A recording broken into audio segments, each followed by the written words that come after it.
All right. Welcome to another edition of our AEG podcast. This one is East Meets West. And we wanted to do this on July 1st, Canada Day, try to bring our country together because there's so many issues that are dividing us. We weren't able to do that, but I'm so glad that we have just simply postponed and are able to talk about it today. Now, there's a few things that we need to cover, and I hope we can get through it all in the hour and a half that we normally allocate for this, because I've collaborated with a couple of our guests before on the issue of the plastics being labeled toxic and the impact that is going to have on Canada. We're already beginning to see it, but the concerned manufacturers and businesses of Canada is a group that I believe we have a lot of common cause with in Alberta. The Alberta Enterprise Group has been looking for outside our borders to try to find like-minded business organizations so that we can try to find a way that we can push forward on creating the very best business climate in all of Canada. And I think we found some really good friends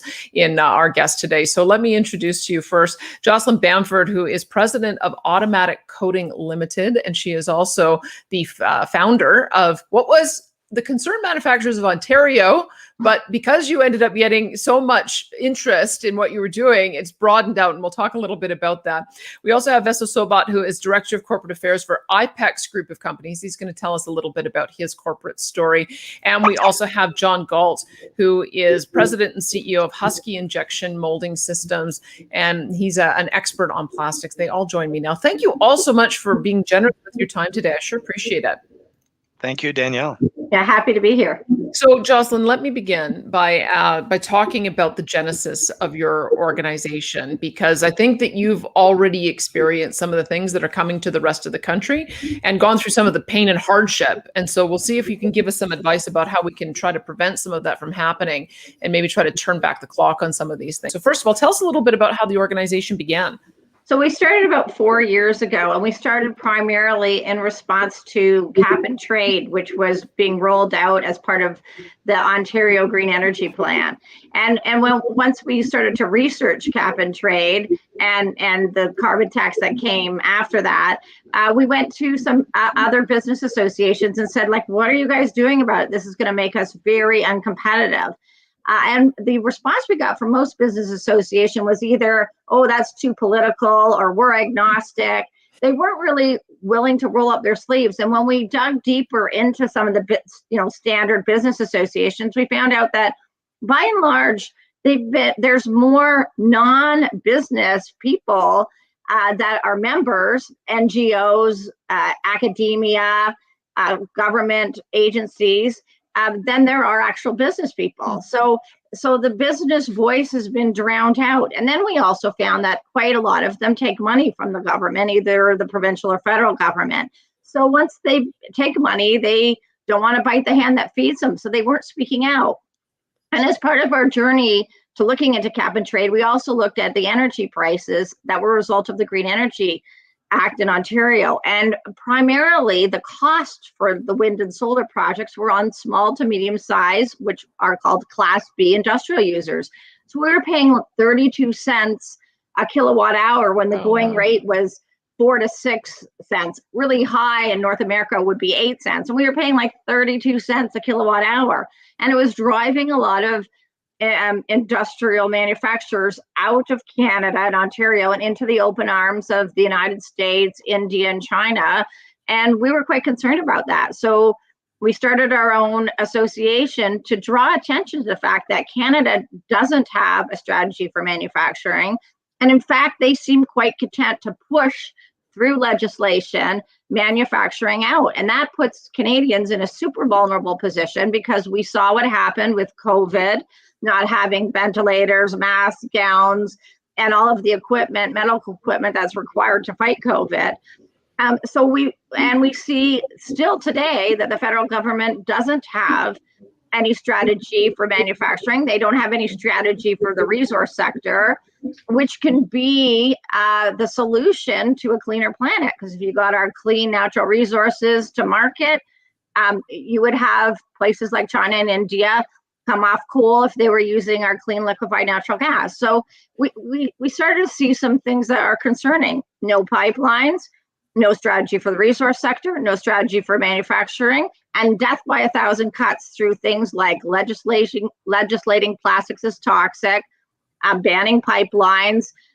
We saw it coming through the financial community with the ESG movement to try and get people to divest in both the natural resource industry and in the things like carbon capture, which will help our resources be all the more cleaner. So all of this came together, the death by 1,000 cuts, to push to keep jobs here in Canada. Because let's face it, for me, the driving motivator was I want my kids to have jobs. And I think most parents want their kids to have jobs. So we need to make sure that we have a strategy to preserve jobs and prosperity, because most of these jobs are high-paying jobs in Canada. Exactly. Let me bring Veso in to get a bit of a national, maybe even international perspective. So Veso, why are you associated with the concerned manufacturers? Because I'm interested in knowing what drew you to them, because I'll tell you the sense that I get from Alberta. We tend to be feel like we're the ones who get kicked down to, and that we're targeted, and that Ontario manufacturers really are the ones who have the ear of government, because it's so obvious that Ontario is the engine of the economy as a whole, and manufacturing is an essential part of it. And you've got access to Doug Ford as premier, and more votes than we have in Ontario. So it sort of surprises me that manufacturers feel like they're being targeted this way in Ontario. So what drew you to the organization? Well, Danielle, you're so right. Manufacturers are being targeted by, especially the federal government, on many of these issues. Why we joined the coalition, very simply, is because they were very effective in getting their message across, and they were very honest about their message. There was no sugarcoating. It was straight to the fact. For example, electricity prices were a big problem in Ontario, and the coalition did a wonderful job in explaining the situation and explaining how unfair that was and how uncompetitive it made Ontario manufacturers. And Jocelyn was very successful in getting a reprieve on some of the electricity prices. Still, they're high. However, she was very, very effective. Jocelyn is a business owner, and she understands what it takes to run a business. And every day is a challenge. And that no-nonsense attitude of hers is what drew us to join the coalition. IPEX, we're a pretty large corporation. We have 15 plants in Canada and about 12 then in the United States, or we will soon have 12 in the United States. We have had to pay attention to what the government was doing, because the government was affecting our business significantly. Well, talk to me a bit about the IPEX story. It's so funny because you told me where you began, and I don't want to blow up by telling the story myself, but you have to tell us a little bit about how you began in a market that was for children's toys, and now you're obviously moved quite a bit beyond that. But tell us a bit of your founding story. For sure. Well, half of our company, one part of the company, Scepter, which later merged with another company to create IPEX. But they were founded in 1949. Our founders, Estonians, ran away from the Russian threat, quite frankly, in 1949, got to Toronto, started making hula hoops at night, and selling them during the day. By 1953, they had lineups around their rented house in downtown Toronto, and they were selling hula hoops like crazy. And by 1953, they made their first $1 million. And they said, "Canada, what a country." But our founder was brilliant. He was always ahead of his time. He recognized that the hula hoop might have been the fad. So what he did is he straightened out the hula hoop, and that's how we got in the pipe business. And today we've made enough pipe.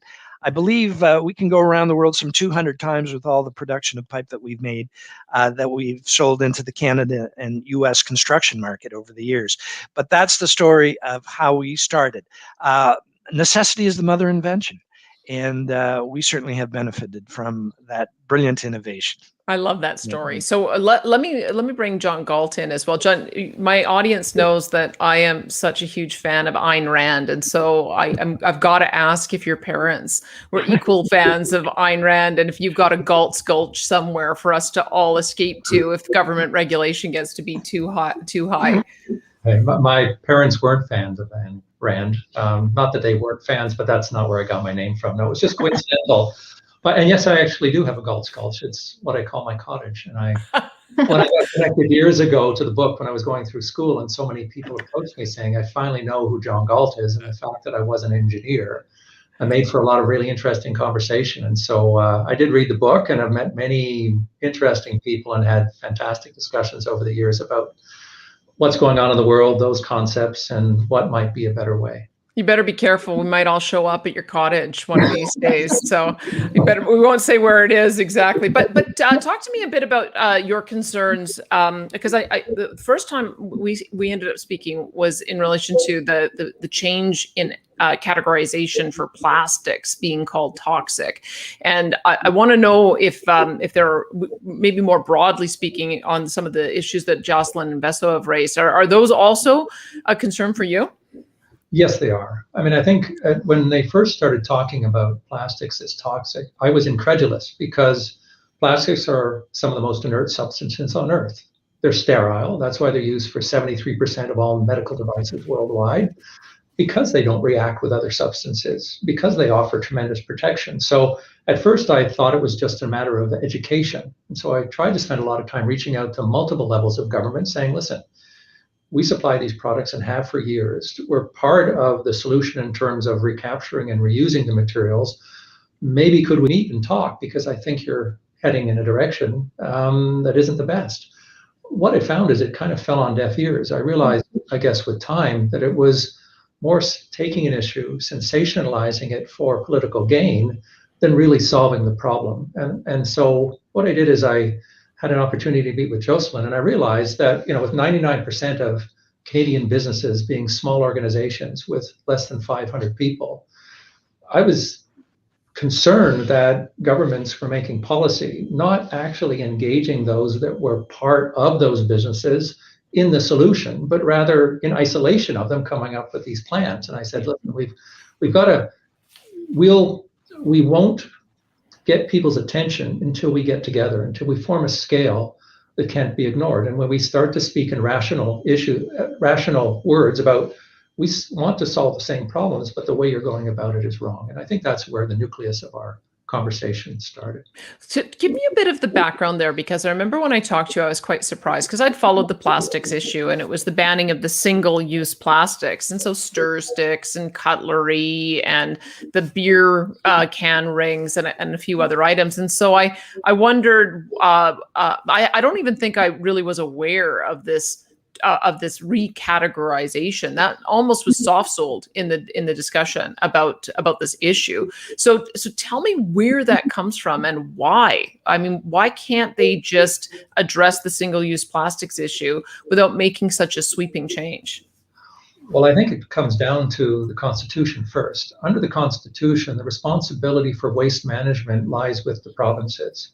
The only tool at a federal government level that they have is SEPA, where the goal of SEPA, as it was originally devised, was to make sure that if there was a broad-based threat to the environment or something that might harm human or environmental health, that the government could take a role. And so really the legislation in designating plastics as toxic is the vehicle that allows the federal government to essentially act above the provincial governments in terms of mandating the behavior, the management of, and the use of certain materials. And so I think that's really the primary motivation that existed.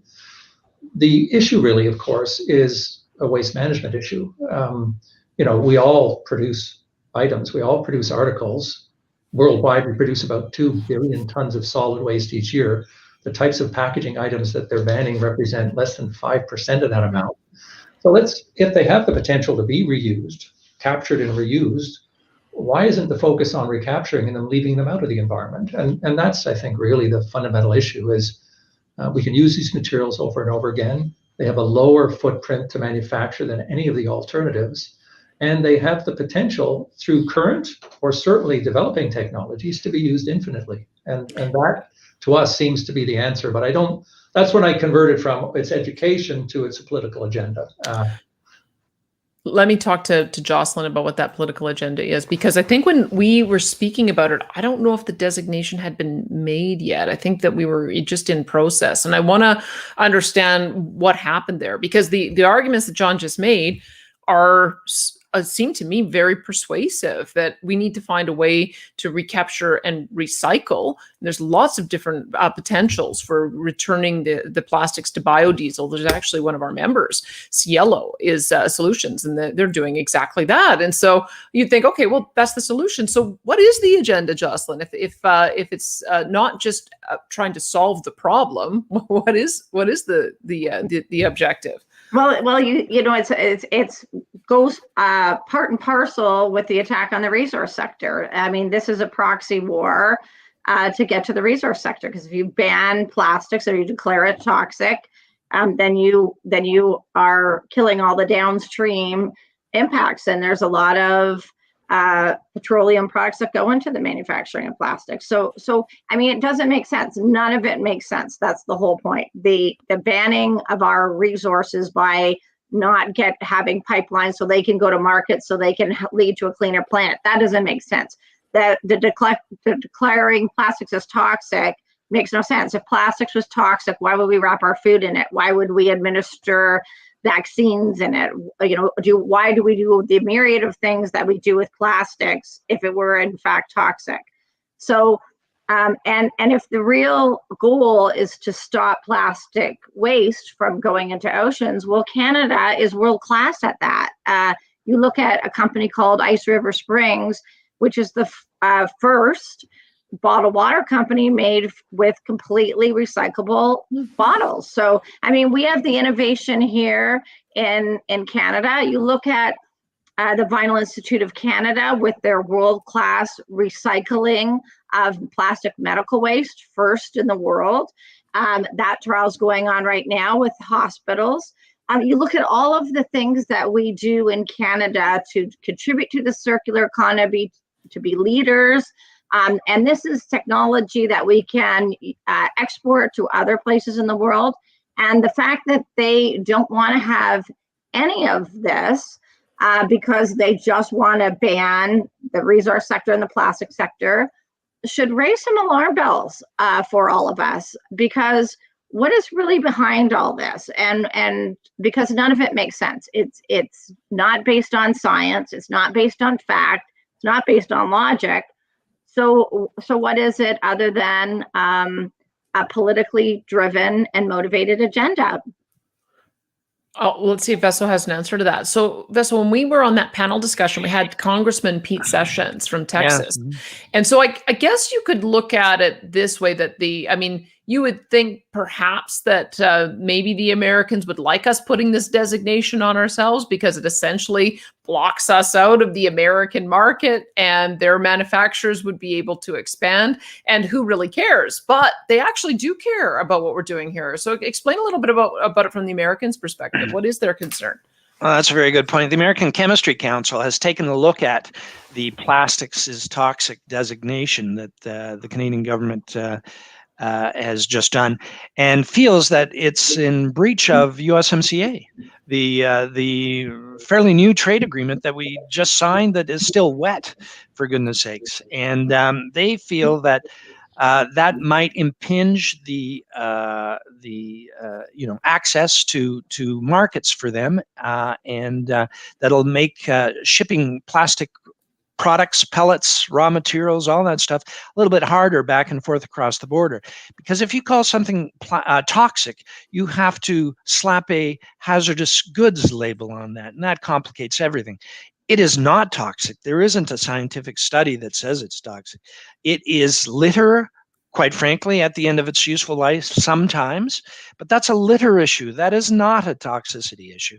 And the Americans really have flagged this as they're concerned. They're watching very closely to see where Canada goes with this. I believe the federal government should be empowering the 100,000 people that are in the plastics industry in Canada. They create about $3.5 billion $35 billion of GDP to our economy.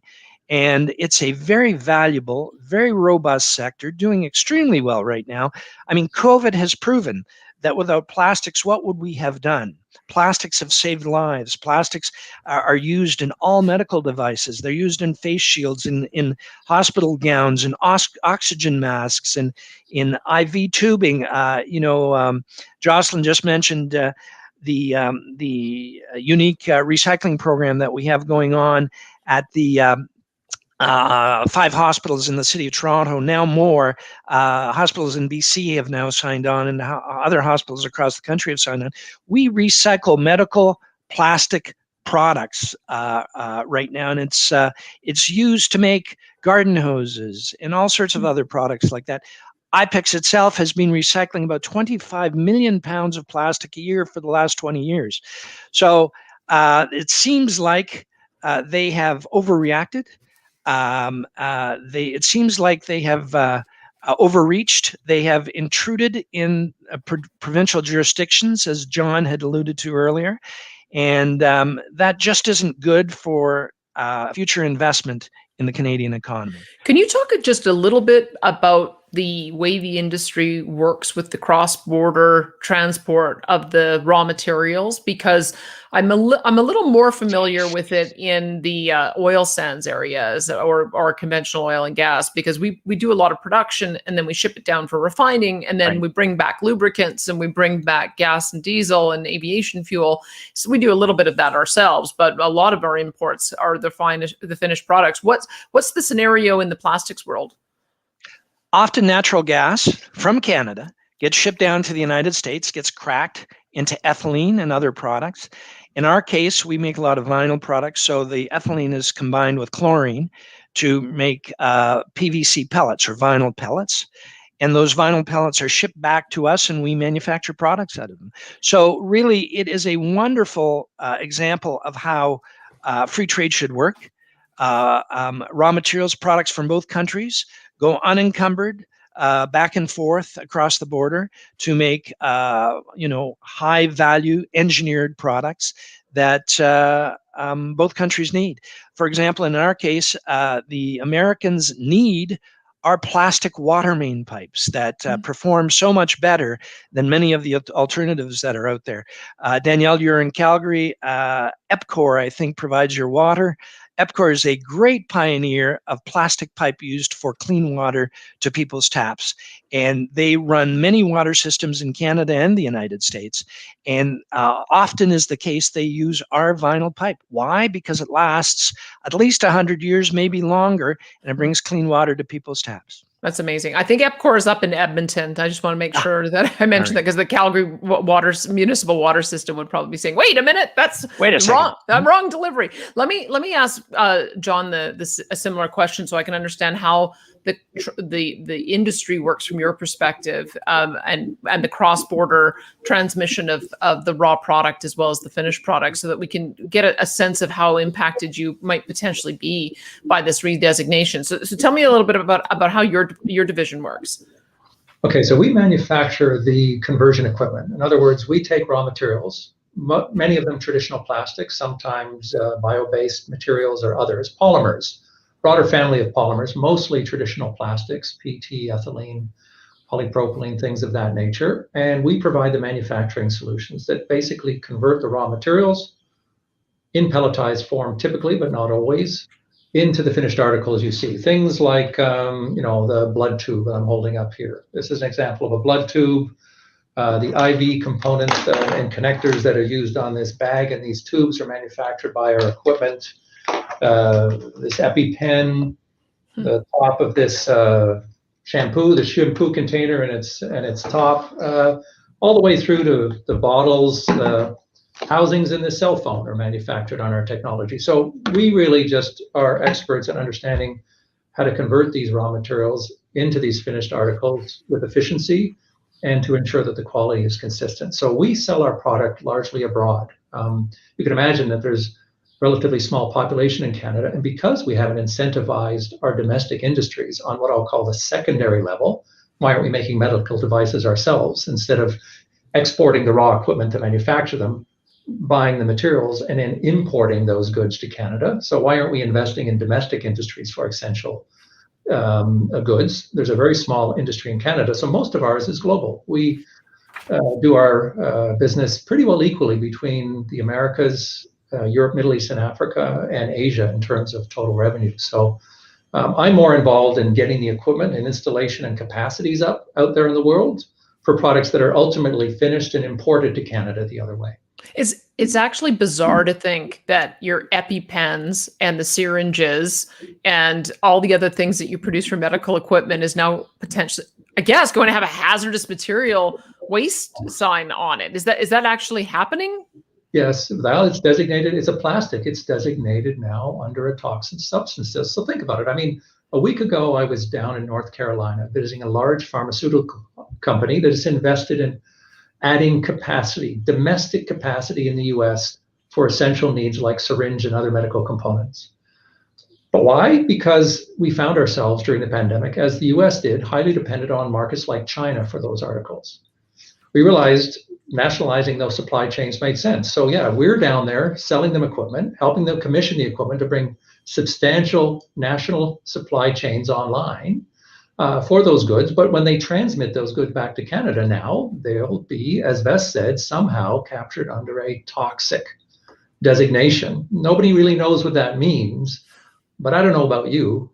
The idea of having essential devices like this designated as toxic substances makes no sense to me whatsoever. We can't live without them. No, that's true. It's absurd. And I guess this is maybe the way politicians would be thinking about it is, well, we're not doing it to wrap up the medical devices in red tape. It's for these other things. And we'll be able to find ways of giving regulatory reprieve and so on and so forth. But I have to wonder what kind of impact it has when the businesses are making the decision about where to locate, where to invest, where to expand, where to export to. It's got to have an impact.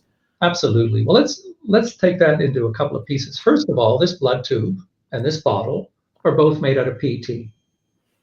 So our starting point is that the bottle that you want to control the waste of, and this blood tube and a heart stent are all manufactured out of exactly the same material. So how do you now have a material designation that's okay in this application, but not okay in that application? Right, let's just think about that for a moment. There's a family of polymers that represent about 80% of total global volume. The medical devices, every one I showed you, is made out of the same family of materials. For example, here and this connector are made out of exactly the same material. Why? Because they're both sterile. They both offer incredible protection. So the complexity of it is, now that we can't designate it by material family, now what we're doing is designated by application. Well, if you're a processor like Husky is of producing manufacturing equipment for caps and containers for food, beverages, and other things for protection, and you're making medical devices, why would you make them here if part of that is banned and part of it isn't? Of course, in business, you look for scale and you look for multiple applications for your technology. So this is where there's a tremendous amount of complexity, and I haven't seen any answers as to how that's going to be managed at all. Let me go back to Jocelyn for a minute to understand what kind of impact this is having already on your members. So are you, I think in some ways, I'm getting the sense that this decision came through. No one really knows the impact it's going to have. And we'll, over time, see what impact it might have on where companies choose to relocate. But are you already beginning to see some of that? Yeah, of course, we're seeing people make decisions. They're going to make decisions on where they're going to expand. Are they going to expand here? Are they going to expand in the United States? We just saw a 200-person plant in Trenton, Ontario, closed down. So we're gonna see the impact of this. People are making business decisions, and they're going to make business decisions based on. Is it going to be difficult to do business, and where they have certainty? If they have uncertainty of whether the products that are going to be produced are going to be banned, they're going to make decisions on putting it into an area that isn't going to ban the product. And by the way, has a whole bunch of other benefits of having affordable energy for them to run their plants. So it just becomes the straw that breaks the camel's back. And I'd like to take a step back to a really important point that Vess and John both brought up. And that is that it seems to me that this is just a vehicle to bring more powers into the federal government's area and less power into the province, because those things that the regulations for plastics, which is the recycling and garbage, are all provincial jurisdictions. So it's just a way to use this designation to really do what the federal government said they were going to do, which was they were going to use COVID to reimagine Canada. And in the reimagining of Canada, it's going to be a country that doesn't have resource sector, doesn't have a plastic sector, and just to understand the scale of that $36 billion industry, 50% is in Ontario. So this is going to be a huge impact on Ontario. So this is going to be the impact of Ontario, similar to the assault on the resource sector, that through very similar strategies, using the federal government to use their power to decide what businesses we're going to be into, where our kids can work, and where our jobs are going to be. And when the government, in what country does the government decide, the politicians decide the direction of the economy, that it works out well? Like, nowhere.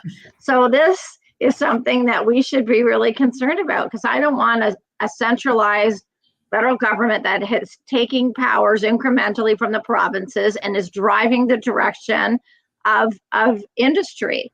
And we make a big distinction between the 98%, 99% of businesses that are the majority of businesses that have 100 people and below. That is the economic engine of the country. But increasingly, we see governments that make deals with woke corporations to their benefit and to the cost of small to medium-sized business, free enterprise, and the consumer and the citizens. And that is really where I think the train is going, and why I'm so terribly concerned about this. And I hope that Canadians start to see where this movie ends. And I'm telling you, in Ontario, with this green energy program, it did not end well. So I see what's happening, and it's like they took a failed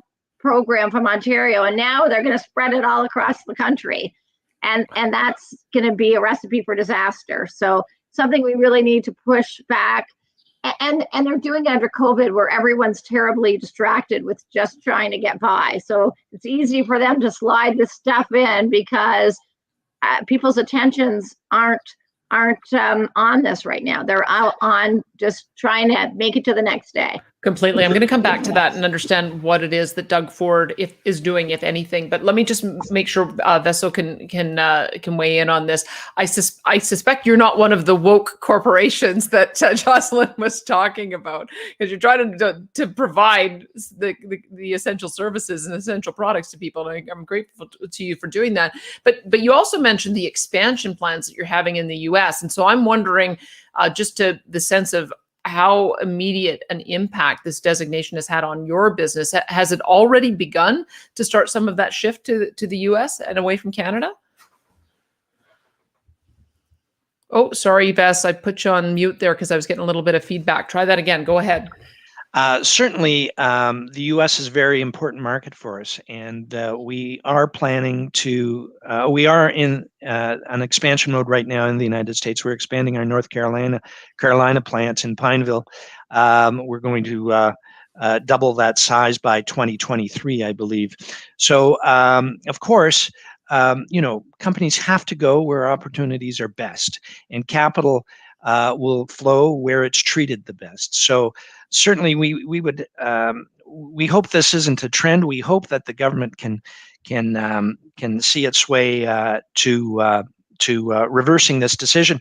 Danielle, one of the reasons why we joined your group and why we think your group is terrific is you mentioned something at the beginning: best business climate in all of Canada is your goal. Well, wouldn't that be a great goal for the federal government? Mm-hmm. Wouldn't it be great if they empowered all the people in the plastics industry in Canada, so that we went from 36 billion, as Jocelyn had mentioned, to 70 billion? Wouldn't it be great if we could do that? And there's no reason why we shouldn't be able to do that. Certainly the environment isn't the reason why we shouldn't be developing more technology, investing more in plastics, and leveraging our strength. Canadian plastics manufacturers have enjoyed resin prices, raw material prices that are 1/4 that of China's. Why? Because we have great, cheap Canadian natural gas.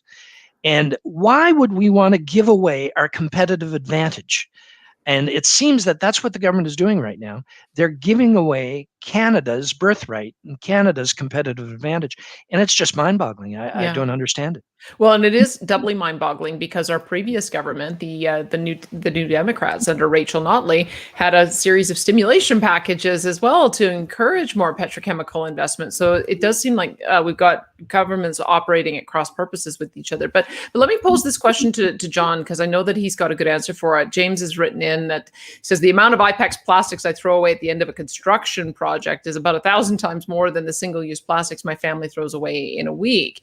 And I think that that's the concern that people have is there a better way for us to be managing plastics? And I think in some ways the technologies for reclaiming and recycling are really just developing, but we're not going to develop them if we have this designation on it and we're chasing the plastics away. So John, would you mind just telling us about some of the emerging technologies that are out there that would solve this problem of plastics a different way?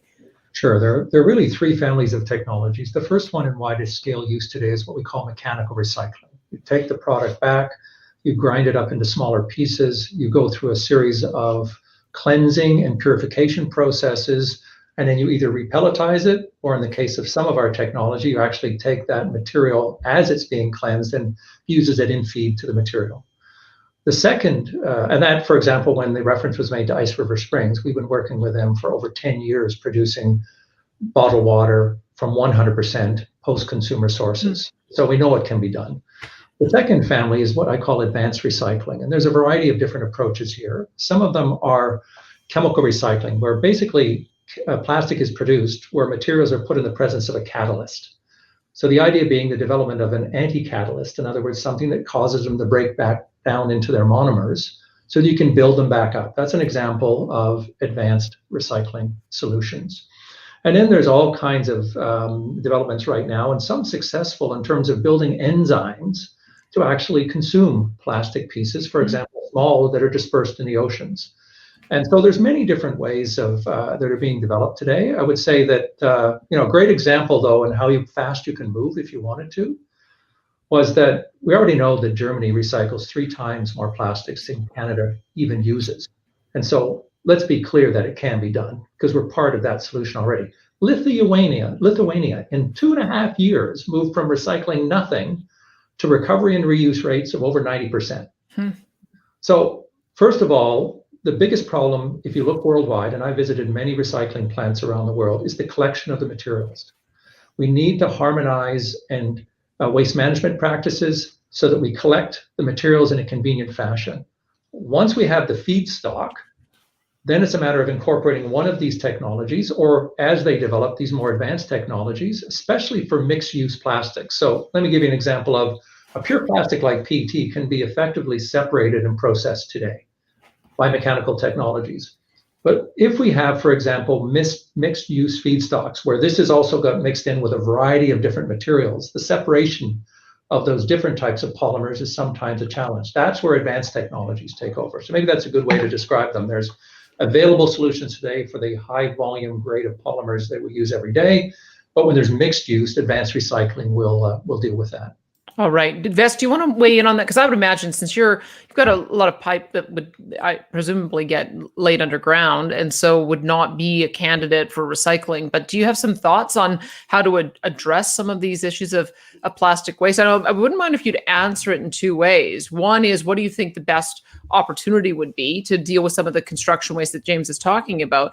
But the other is, what would we do if we didn't have the pipe that you're creating? What would we have to revert to instead? I mean, that's, I think, one of the other big question marks for me is there an easy replacement for it? Well, certainly that's where we came from. Iron pipe, which was used all across Calgary and Edmonton in years gone by, has subsequently rusted and corroded, and that's why there was a massive replacement program both in Calgary and Alberta to replace the iron pipe with vinyl pipe. And vinyl pipe's performance has just been extraordinary. You've gone from 30, 40 breaks per 100 kilometers in the ground to half a break a year. And that has saved municipalities literally all around Canada, the United States, millions and millions of dollars, but not just money. It's improved the quality of water that's brought to the tap. So it's helped in many ways, not just fiscally, but it's helped from a health point of view and an environmental point of view. Regarding scrap vinyl, we are desperate to get our hands on scrap vinyl. We pay money for scrap vinyl. We recycle 25 million pounds a year and have been doing so for 25 years now. And we put it into a product called EcoloTube, which is sold back to the Home Depots and the Lowe's and the Ronas and all those groups. And our biggest problem is we can't get enough of it. We would recycle more of it if we could get it. So to John's point, the collection system is very important. And the transfer stations are important. If we could segregate some of that vinyl that comes from construction sites at a transfer station, there is a very ready market for that. There's brokers all around Canada that are willing to buy it and pelletize it and sell it to us. So don't throw it out. Either bring it to us or bring it to a transfer station, and they will call. And we will figure out a way how to recycle. Our problem, however, is our pipes last for 100 years. Vinyl siding lasts for 50 years. Vinyl windows last for at least 50 years. We have long life products. So there's not a lot in the stream right now that is being recycled just because of the fact that they're long life products. That makes so much sense. But you know what, Jocelyn? It makes me tear my hair out because this is a common story. You have a government failure, and rather than correct the government failure, they layer on an additional piece of regulation to business. And to me, look at how our landfills are operated and look at how our garbage collection is operated. It's almost all a monopoly of municipal services doing it. And my particular landfill site that I go to is just outside of Calgary. They do a great job. They have a salvage center so that you can separate the different streams. But my goodness, I've talked to people who are trying to get different streams of plastics out of the city of Calgary, and they can't do it. City of Calgary was when China said they weren't going to take our plastics anymore, and the Philippines and Malaysia, they started stockpiling all of those plastic little clamshell containers that you put fruit and vegetables in, and they couldn't. The company I mentioned earlier, Cielo, couldn't get a deal with the city of Calgary to take that stream off and turn it into biodiesel. Instead, they were storing it in sea cans. So anyway, I just wanted to have that little rant because that is the biggest frustration I have, is that there is another way to solve this problem. Maybe it goes to maybe having a little more private sector involvement in the collection and the distribution of the waste stream. So let me put that to you, and you tell me what you think some of the solutions are here, because we've got a few other things that we need to talk about today, but I think they're interconnected. If this is a bigger agenda to target not only manufacturing, but essentially at the root of it, target anything that is using fossil fuel development. I want to first deal with this problem, and then we'll get on to the bigger issues. But where do you think the solution lies here? So it starts with the strategy. It starts with the strategy on manufacturing. It starts with the strategy on our plastics industry. It starts on a strategy on our recycling. And it starts with a strategy on resource sector. And right now, if you look at the federal government, there's no strategy on any of those things. And that should be the core of the next election. What are each of the parties' plans for developing those four areas and developing prosperity and jobs in Canada? Because let's bring back our manufacturing. Just as John and Vesso said, we have such great opportunity in Canada. I mean, we have the greatest country. We have a great workforce. We have people that literally walked through fire to come here to roll up their entrepreneurial sleeves and start businesses. And let's let businesses be the solution. We always say at the coalition, innovation not taxation and legislation. That's what will get us through. But it starts with the strategy and plan, because it seems that the strategy and plan of the federal government is to drive all that business out, and it will not go away from the world. It will just go away from Canada. And we saw that with the green energy program in Ontario, where they said they were going to have all these green jobs. Well, they never materialized, but what happened was those jobs went out of Ontario and they went into open arms of other countries. And the worst part is that we have such great innovation, and John and Bess have highlighted some of that technological innovation, and we're seeing that with carbon capture too, in Alberta now. And what happens when you do that, when you drive those businesses out, is our great innovation becomes another country's success story. Completely. And why do we want to have that? Tell me the politics at play here, because as you know, we celebrated Freedom from COVID Day on July the 1st. And so we are fully back into getting the economy restarted without any restrictions. We've got minor restrictions. You've got to wear a mask if you go on public transit or in an Uber or a taxi or a long-term care facility. But we don't have any restrictions on business operations and gatherings. You're not there yet. And that's what has me a bit worried, is that your premier, Doug Ford, has a lot of work he needs to do to get the economy restarted. And it doesn't seem like you're moving as fast on removing those COVID restrictions. So just maybe you can comment on that, but also tell me, Jocelyn, whether this is on his radar, this issue in particular, that manufacturing is under attack. And is there anything that the Ford government's going to do about it? Yeah, so there was a letter that was drafted by 6 provinces, and those are the 6 most populated provinces, that on the plastics issue that went to the federal government. To date, the Minister Wilkinson hasn't responded to that letter that highlights those concerns of plastics as toxic. So all of that is, they do what they do. They just ignore what they don't want to hear, nothing to see here, and pivot onto something else. So the provinces have indicated that they have some concerns on it. The federal government hasn't responded. And I don't expect that they will respond, because ultimately they have their plans on where Canada is going. And unfortunately, it's going to go to less prosperity and less jobs for our kids. So to me, that's super concerning. Let me go to John, because I know he's got a document that he held up a little bit earlier when we were planning this session, and I want to find out what this alternative strategy is, John, because you have a report, I believe, that has been issued. I don't know if it's by Mark Carney or if it's by the company that he's involved with Brookfield Infrastructure. But give us a little bit of the background about, if we don't develop an alternative strategy, what is it that the Mark Carneys of the world want to see?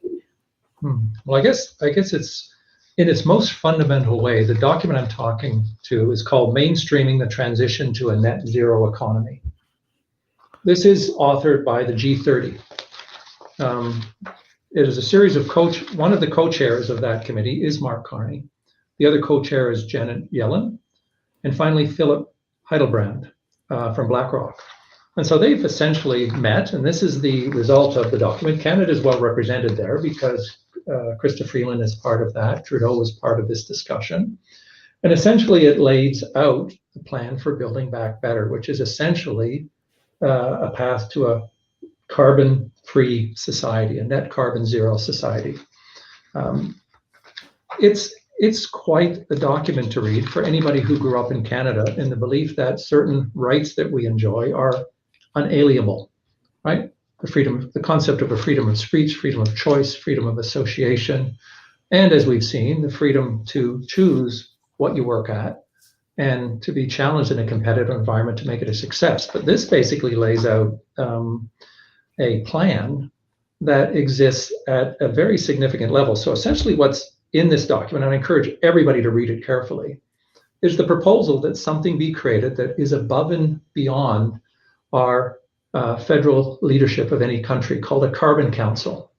So it's a group of non-elected officials outside of the democratic process that countries would delegate decision-making on carbon-related decisions to. And all of the member states, i.e. Canada, if they were one of them, would be obligated to follow through on the requirements. Furthermore, it goes on to talk about the fact that the public policy, I'm quoting, public policy forces them to do so when it comes to these processes. And unlike the arguments we were making to say that the foundation of every successful economy in the world is a free and open business environment, it's free enterprise, it goes on to say that there is no substitute for effective, predictable, and credible public policies. So what it frames up is the idea of establishing an overall program, having all companies compliant to speak to their carbon footprint, have all companies compliant to reduce their total carbon footprint, and for taxes and other financial penalties to be used for those that aren't making progress at the desired rate. But the most concerning part for me is it fundamentally is an attack on democracy. It's an attack on the concept that our elected officials are here to serve the purposes of their people, that fundamentally the purposes of those governments have to remain on those services and not on doing things that are positioned for their own benefit only. The idea of having a group of individuals who are out of reach of that democratic process, defining what you'll buy, how much you'll pay for it, how you'll have access to certain goods and services, and what businesses are allowed to survive and which are not allowed to survive, which is essentially what this says. And again, I can quote, is unprecedented. I have never seen such an attack on democracy as I know it, or what I believed Canada stood for, as what's encompassed in this document and its recommendations. Holy Dinah, John, I've got to get Jocelyn and Bess to comment on that, because I seem to recall, and we've been involved in a number of these Canada Strong and Free seminars where they did do a segment on Build Back Better and the World Economic Forum and what they had in mind for us. And all the mainstream media said, no, that's just a conspiracy theory. Well, now you've got, these are some pretty big names that are at the heart of this, proposing a carbon council that I don't get a chance to vote who's going to be on that council or on their policies. And so bring this back to let me go to Jocelyn first. Jocelyn, how seriously should we take this? I mean, in some ways, I'll give you a little bit of background, because I did interview Peter Foster on this once before when he was looking at Klaus Schwab and the World Economic Forum. Right. And he basically talked about it as being a gab fest, and these guys all get together and they come up with these grand ideas and no one takes them seriously. But something sounds to me like it's gone from just being speculative to being almost official government policy. So I wanted to get your take on how seriously we should take this, Jocelyn. Absolutely, terribly seriously. And you know, if you just look at the United Nations platform that they came out and their sustainable development goals, which if on the front, you know, some of them seem quite reasonable, but when you dig down, it's really a blueprint for a very Marxist one world government, which is horrifying, because when you take competition out, when does it ever go well? Nowhere. So so what they did was they sent out their folks. The United Nations sent out a well-funded a bunch of folks to go to talk to all the financial institutions and all the businesses and tell them, you need to sign up with these sustainable development goals that were set forth by the United Nations. And that's where you see some of this ESG investing, where financial institutions and large pension funds and institutional investors are pulling out of the resource sector. So they're strangling them for capital. And so it's not just a gabfest. They took the gabfest, they executed on a plan, and they had their disciples go out and talk to these large corporations, and these large corporations in an attempt to fall over themselves to be woke, you know, sign me up, without really doing due diligence on what these mean and what these mean to the future of our democracy. And you would ask what was our response? Well, the coalition put together Canadians for a Responsible Recovery in an effect to provide an alternative for the Gerald Butts Resilient Recovery Group. I think we've got a good plan, and that plan talks about the prosperity of Canadians. So I really highly recommend people go on. You can either go on to our website for a link to it, or just Google Canadians for Responsible Recovery, and you'll see our plan on how to get Canada back on track with prosperity, jobs, and protection to make sure that in the next pandemic or crisis that we have proper manufacturing so that we aren't dependent on foreign countries for things like PPE. And I'll just share with you our story. I mean, our story was when the pandemic first broke out, we wanted to get our hands on PPE, and there was none to be had. So we ended up having to wire $10,000 to a gentleman that was referred to us from another company that had bought the N95 masks. And we sent the money. We didn't know if we were going to see the product. We didn't know if it was going to be good or bad, but we knew if we didn't, we wouldn't be in business. So we took the chance. Luckily, it was we got it 2 weeks later before they shut down everything, because we saw where this was going. But it would have been better if we had companies in Ontario down the street that we could have gone to and to procure our PPE for our company. We should be making sure that this never happens again, because we know other companies that weren't so lucky, that wired their money and didn't see the product, or wired the money and saw product that was defective. So we all need to make sure that we're bringing back this so we can protect our citizens and protect ourselves. And right now, the federal government seems to be continuing on their push to drive all this out of Canada instead of bringing it back in.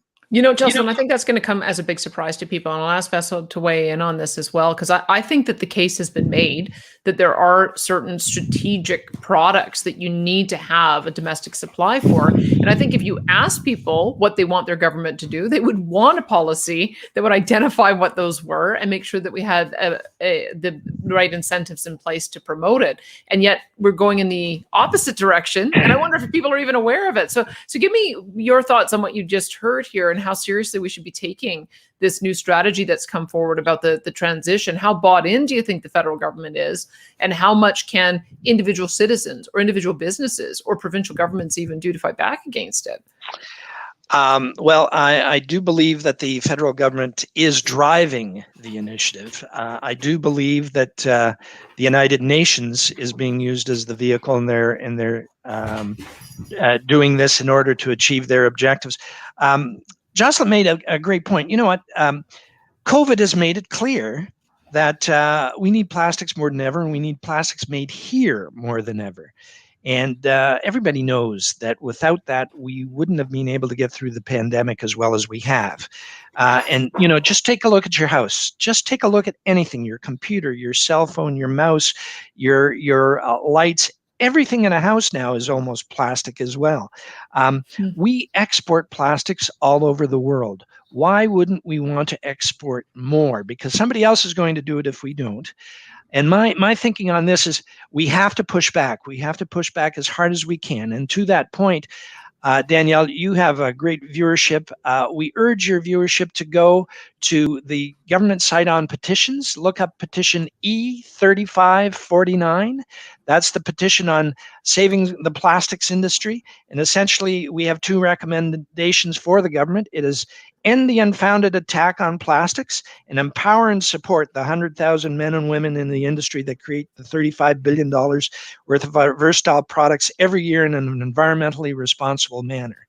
And to John's point about the Great Reset and net zero, my prediction is by 2050, the only thing that'll be net zero is Canadians' wallets if we continue down that road.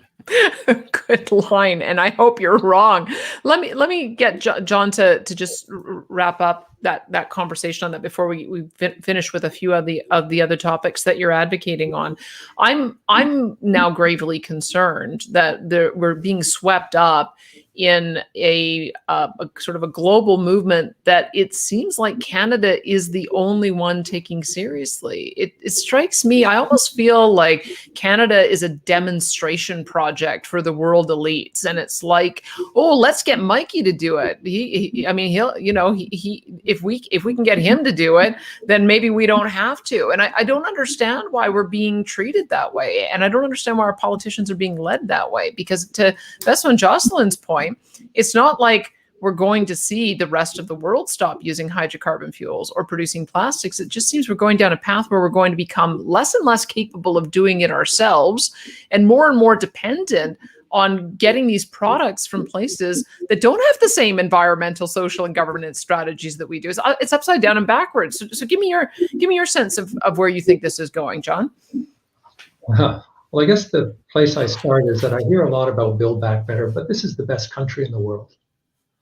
I'm sorry, but I find it rather arrogant to use the term Build Back Better. We're at the top of the hill. I travel the world constantly. I've lived abroad. Canada has more natural resources. It has more access to fresh water. It has an environment that's welcoming to peoples from all over the world, and it has the potential to be an absolutely great company. It has a potential to take something like plastic waste and all waste and be a leader in the circular economy. It is being developed here. It has the potential to be an absolute leader on a global front by leveraging the fact that 99% of the businesses in Canada drive the economy are small businesses.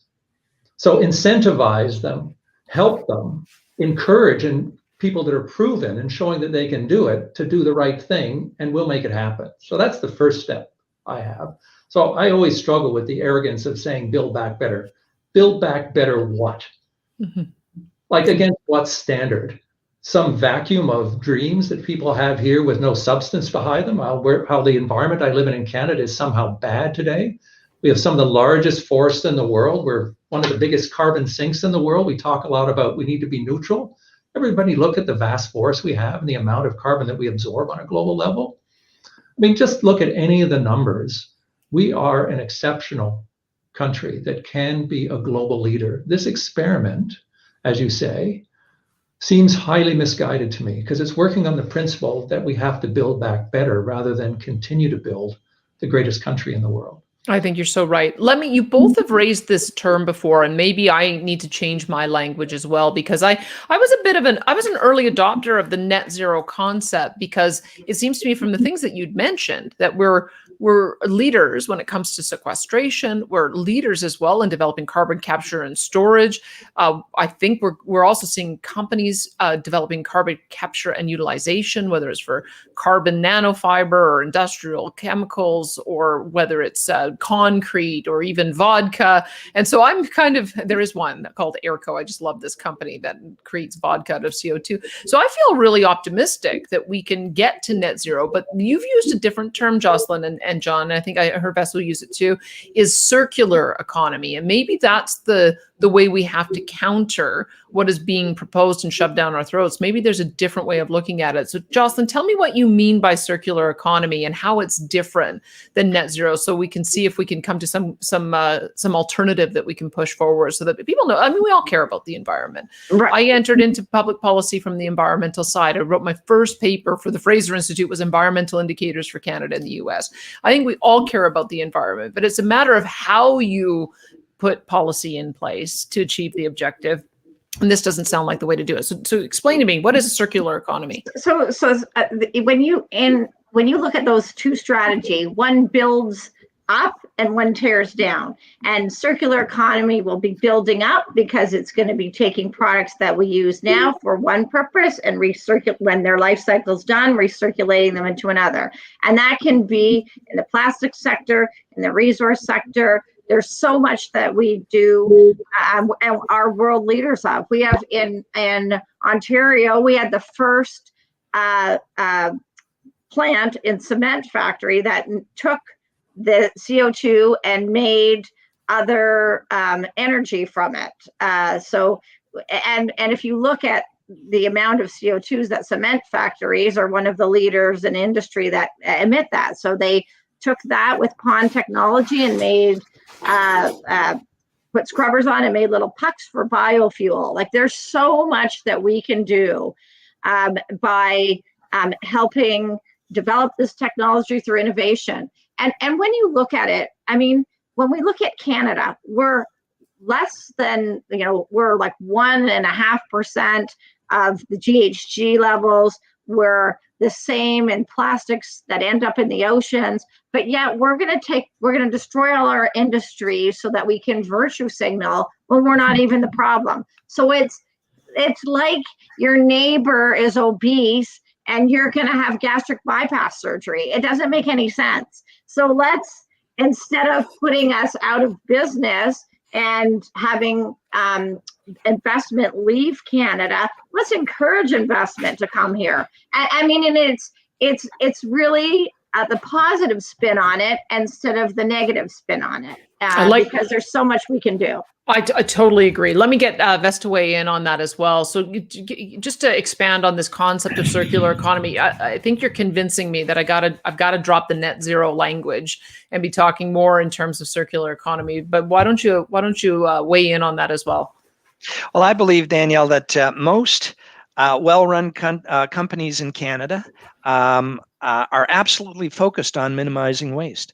They're absolutely focused on recycling. They're absolutely focused on minimizing the bad outputs and maximizing the good outputs. And I think by utilizing technology, you cited some examples yourself, where carbon sequestration, in our particular case, wouldn't it be great if we could increase our recycling content from 25 million pounds a year to 50 million pounds a year because of a better collection program right across the country? Those are the kind of things I think that are winners for us. We can compete with anybody in the world. We have a hard time competing with our government. Mm-hmm. And that's, I think, our greatest strategic vulnerability is our government right now. I think you're so right. Let me go to John Galt as well. And is this the language that, I mean, you used it initially, I think, as well. So tell me what circular economy would mean for you, either in your company or how you see it in the economy as a whole. Okay, well, I think we could argue that since the beginning of time, it's been a largely linear economy. We extract things from nature, we convert them into substances we use, and then we dispose of them. The challenge is when you have 7.8 billion people in the world, and last year we added 80 million to the global population, twice the population of Canada. We long since passed the tipping point where the rate at which we're extracting is sustainable. If it continues to be a linear economy, and you can look at the numbers, and I could, at another time share them with anybody, we will consume more of the resources faster than Mother Nature can reconstitute them and make them available again. That's why 10% of the tree canopy in the world has been lost over the last 20 years. So the concept of the circular economy says, well, can I combine extraction for resources, not only from Mother Nature, but can I extract resources for what I currently consider waste? And so the concept being, if I look at everything I use, I look at everything I dispose of, how much of that has the potential to be extracted as a resource and put back into the supply chain? And I would argue, in the context of plastics, that 80 or 90% of it has the potential to do just that. There are some plastic articles that are today compounded or structured in a manner that makes the recovery of those difficult. But through innovation, through product redesign, we can design those such that they can also be materials that provide the function, the form, and the ability to be part of those recovery streams. So that really what it means is we start reducing extraction in favor of reuse. We're still going to grow in population, but the balance can be reset. And so I think the principal concept of the circular economy is just that. What we're working on then is to enable it, right? We have three tenets that we're working on right now. The first one is the idea that reuse is important. 50% of everything we sell worldwide today is engineered to support materials reuse, post-consumer material reuse. It's a standard on what we do today to make and enable that technology because people buy these things for 15 or 20 years. The next one is to support the development of new materials and new applications that use less of recyclable, fully recyclable polymers in order to minimize even further the environmental footprint and set the product up for maximum reuse. And then sort of the third element of that strategy is total energy and workload required to recover and reuse that material. And if you look at the life cycle and analysis, for example, of extraction versus reuse, you'll see it's also favorable in reuse. Plastic's better than any other because its melting point is 50% lower than it is of aluminum. It's much, much lower than it is of glass. And so it's an ideal material that can be used over and over again if only we stop thinking about waste and we start thinking about a potential resource. And that's really what we're all about here. Is we're saying responsible extraction, as you were talking about, will always be necessary. And Canada should be a leader in responsible extraction. And it sounds like the industry is doing that in Alberta and has plans to continue to do that. We can enable responsible reuse. The combination of responsible reuse so that we're extracting resources from both streams is really, for me, where the answer is. Really, that's possible and very doable in a short period of time. I love it. I also should let Jocelyn just talk about one final aspect because I'm interested in her take on it. I know that our listeners will be as well. We obviously fought the carbon tax in Alberta all the way up to the Supreme Court level and lost. And my approach has been, say, Livy, I guess we can't, but it's the end of the line. There's nothing more we can do about it. Aaron O'Toole has even said he wants carbon pricing. So it doesn't matter what federal government we end up electing. We're going to get carbon pricing. The Supreme Court has said that that no one disputes that there needs to be some kind of serious approach to dealing with carbon dioxide. So they have come to the conclusion that there needs to be carbon pricing. But a carbon tax is how you got started, was fighting against that. And so my perspective now is if we can find a way to do carbon capture and storage or carbon capture and utilization, if we look at carbon dioxide as a feedstock, no one's ever going to pay $170 to the federal government in a tax when somebody might pay them $10 or $20 or $30 to take it away to turn it into something useful. But I want to get your take on the carbon tax, because I think you've told me that you still think it's worth the fight. Absolutely. You know, I want to be a Winston Churchill. I want to be a Margaret Thatcher. I want to be a Ronald Reagan. I don't want to ever surrender to bad policy. And it is a bad policy. And it is a policy that ends up penalizing the average working Canadian more than anything. And let's face it, you know what's going to happen is they take money from the working class people that need to commute to their jobs, and they end up giving it to the large corporations in the form of either credits or rebates or whatever.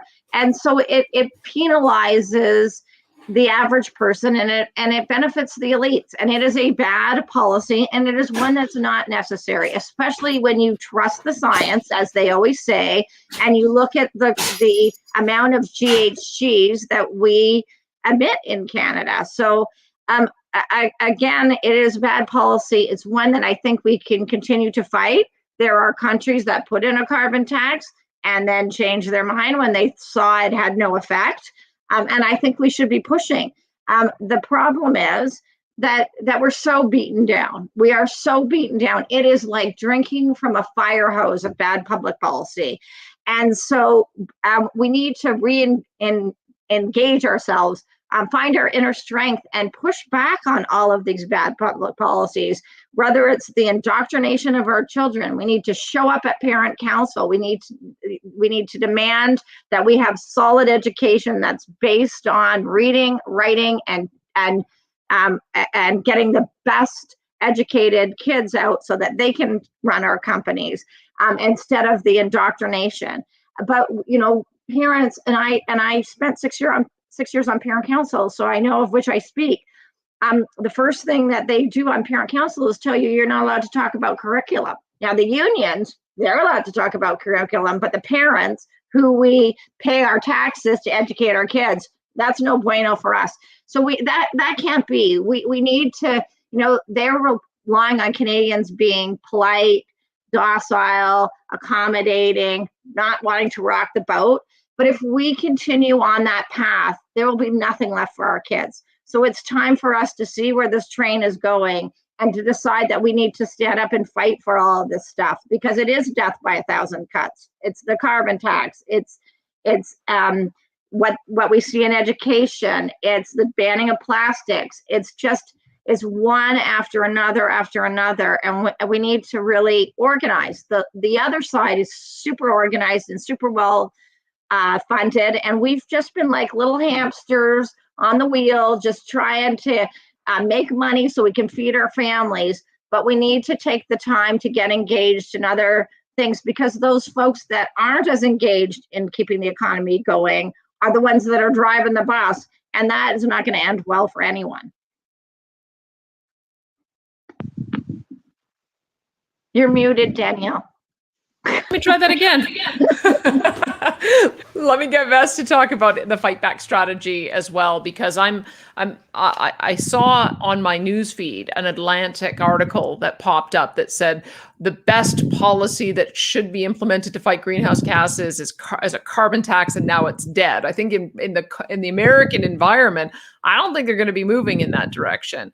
And yet Canada continues to be in a position where we're the first ones to go, the first ones to get hit, the first ones to take the pain, and no one else seems to be all that keen to follow along with us. So tell me how you think that battle could be fought. Well, I think it has to be fought. Otherwise, there won't be much of an economy left in 10, 15, 20 years. And, I was joking about the only thing that'll be net zero in your wallet, or net zero in 2050 is your wallet. But there's a lot of truth to that. I resort back to all we can do is all we can do. The little things we can do, let's do. And I urge you and your viewers and listeners to go and find petition E3549 and sign our petition to help save the plastics industry. E3549. I love it. Thanks for that. And if I could just add to that, go on to the Canadians for Responsible Recovery, sign our petition for responsible recovery. And let's build a movement. Let's build momentum, because quite frankly, and if you talk to the average Canadian, and you have some serious conversations with them, this is what they want. They want prosperity. They want to be able to afford to the day-to-day things, the groceries, the gas, to go on vacations once in a while. And if we're overtaxed, we're not going to do any of those. And the worst part of it is, it's not going to make an ounce of difference in our environment. So we're going to make ourselves poor. We're going to drive jobs out of Canada. And ultimately, the impact on the global environment is zero. So it's an act of futility. It's a great point. John, let me ask you I'm so delighted that from a large company perspective, you're prepared to be so vocal about this, because in so many ways, we've actually seen that the large companies have been pushed out of the public square. Like, there's this sense that the energy companies are funding this massive movement to try to stop the environmental movement. And it's actually the reverse, that I think the energy companies are fearful of even engaging in the debate because they've been so beaten down. Meanwhile, we've got hundreds of millions of dollars going into the environmental movement, pushing just one side. So I know it's a complex for you, the position that you're in, but how do you see the fight back working? Well, first of all, I think we're Canadians. We're free, we're parents, and we have absolutely every right to be involved in what the future of this country looks like. And I don't believe that anybody that tries to take those rights away has good intentions. Right? Look what we built, look who we are, look at our potential. I think anybody should be suspect of somebody that says that I have a better way, instead of involving us all in what that better way looks like. So, that's fundamentally to me. And I think the other thing, I have to say it about carbon tax, is that's a punitive measure. Mm-hmm. It doesn't inspire, it's not incentivizing. We have a term that says innovation is the resolution to an apparent contradiction. We can have the environment, we can have a healthy business, we can have jobs that inspire and engage minds. We can have futures both. And we have the foundation for that right now. And I don't believe that there's any example of a tax in the history of my life or before, how much of it actually went to solve the problem that it was promoted to deal with? How much of this is substance versus a wealth transfer mechanism? So I think that's part of it. I think, we have to get together. Every Canadian needs to think right now about what does it want its future to be? Mm-hmm. Is it willing to put trust in the fact that there is no innovative solution to have the environment, a healthy economy, a great future for ourselves? Do we have to accept less? Do we have to accept being taxed punitively? Do we have to accept deconstructing all of the great things we built to build it back better? And the risks associated with that, is that really what's necessary? Or do we believe in ourselves? Do we believe in innovation? Do we believe in the fact that we're positive thinking people? And if there is a challenge, we're up for it and we will overcome it. And in the process, we'll create opportunity and we'll feel good about what we're doing. I think that's it. Do you need a nanny or can we do it ourselves? And that's what you have to decide right now, is every single Canadian has to make that decision. If you're thinking about that, it's never been a more important a time to come out and demand that of the people you're going to vote for. I love it. Well, I'm going to let Jocelyn say one more word too, because maybe just in this final couple minutes, we have to put a few other issues on the table that we can work together to fight on. And I mentioned this off the air, is that we've got now 500 organizations in Canada and the United States are urging the federal government to stop investing in carbon capture technology.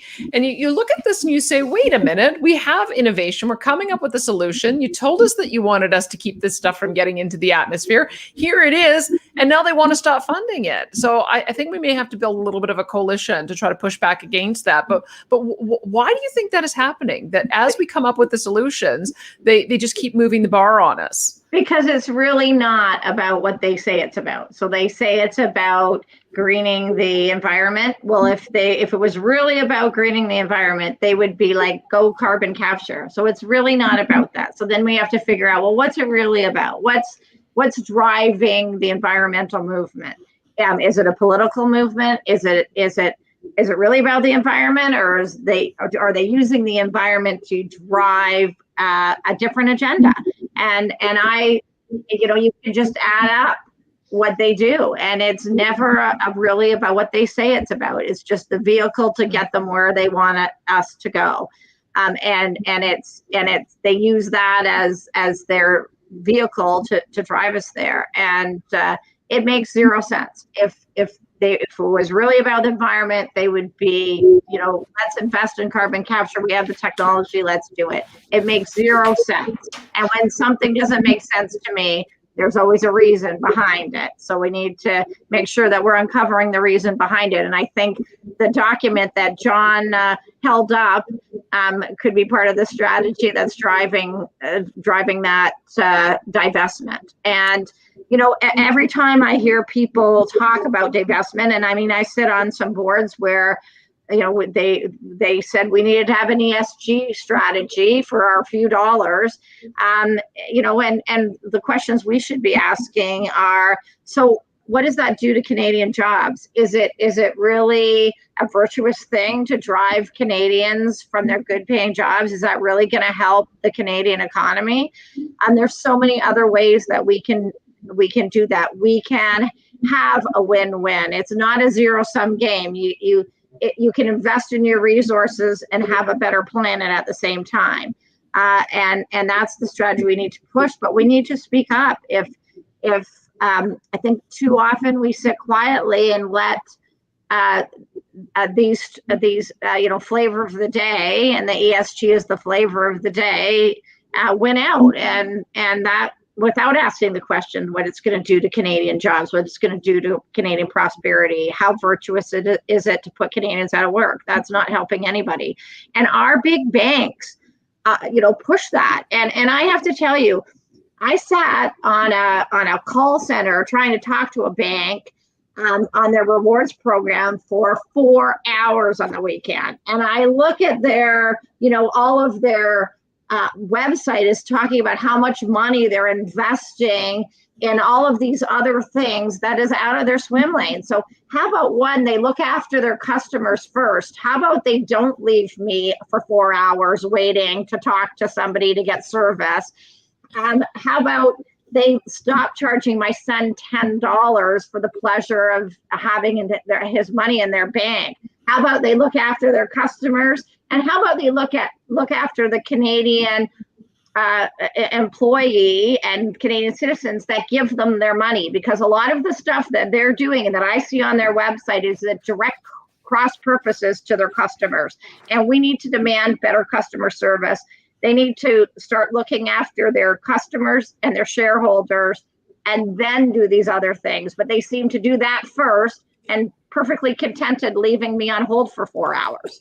Jocelyn, I am so glad I met all of you, because I think what often happens out here is we feel like we're fighting a lonely battle. And I think we've got some good friends in Ontario with you and Bess and with John. And thank you all so much for taking the time to talk with us today. I should mention one of the things we do at Alberta Enterprise Group is we do trade missions. And so we've been thinking of doing a trade mission to Ontario, and maybe I can tap into you to help us organize that. We're also thinking of doing one to Texas, so maybe we can all meet down in Texas and collaborate a little bit more. But thank you so much for your wisdom today. I sure appreciate your time.